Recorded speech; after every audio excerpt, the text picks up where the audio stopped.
Anger and frustration over the AIDS crisis spilled over into a big protest today at City Hall in Manhattan. More than 2,000 people demanding action. About 200 of them were arrested for blocking traffic and staging sit-ins.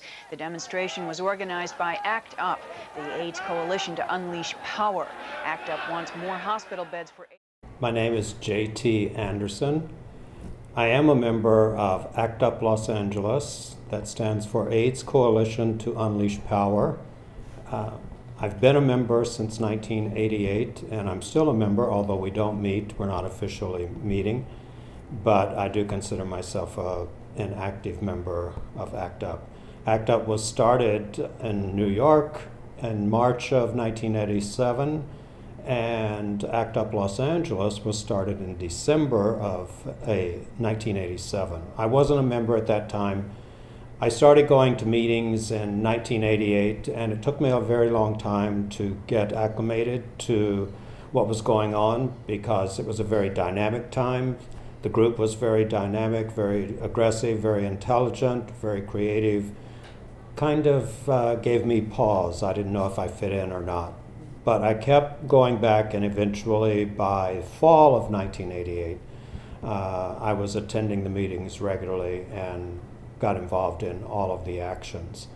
One of my favorite actions of that time was a national action, actually, in Washington, D.C.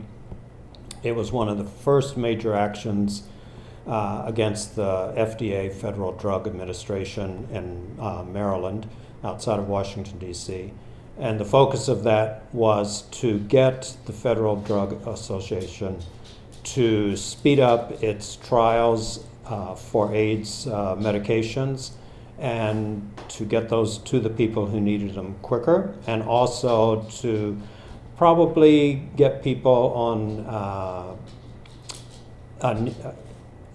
during trials to get people who needed the drugs onto these medications if they were close to death. So to me it was very, very important. I didn't know that I was HIV positive at the time. I probably was, but I did not know. So I went in support of all my friends and everyone else who was HIV positive. There were people from all over the United States. We did close down the FDA. It was totally closed for the entire day. There were over 100 arrests from all over around the United States. I did not get arrested at that time because I was not comfortable with being arrested. But I did participate in the actions. And it was one of the actions, or the action rather, that solidified my desire to stay with the group and to be involved in actions like that. My journey began in Texas. I was born in a very small town in Texas. I had a very nice childhood. I was very happy living in the small town. I think my parents were a little disappointed with me. I was different, of course.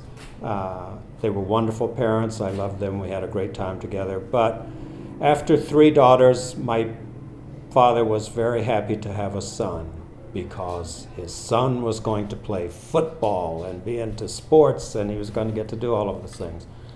And I did do those things for a while, but towards junior high and getting into high school, I was no longer interested in that.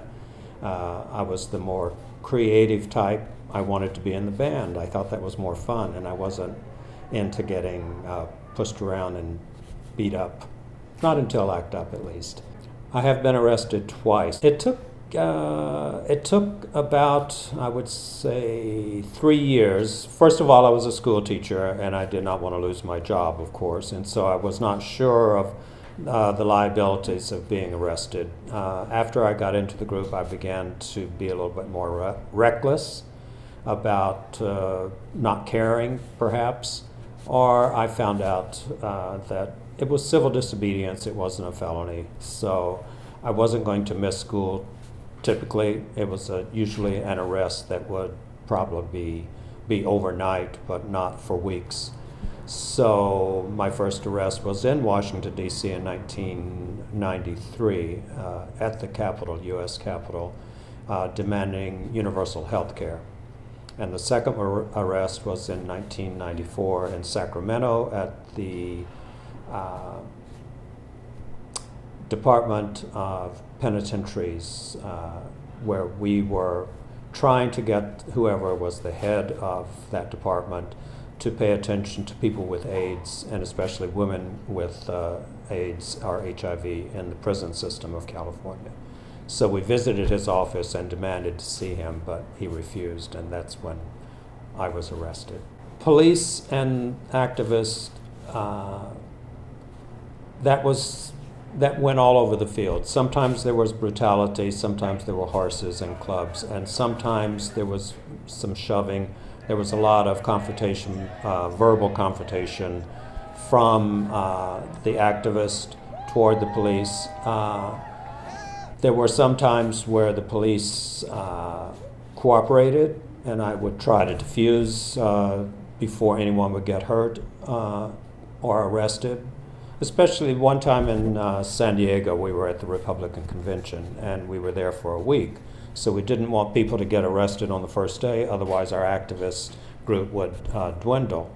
So for one major action right in front of the convention center in San Diego, we did a die-in, which is where we lay down on the ground and then people drew chalk outlines around us.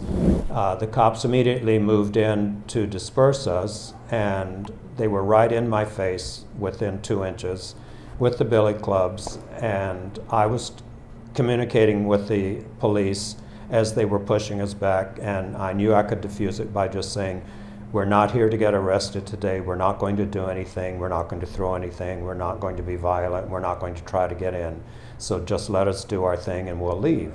And that's exactly what they did. So today I'm really happy with whatever progress we've made, but we're not finished.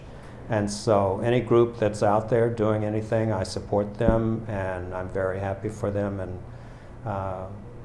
glad to help them out in any way.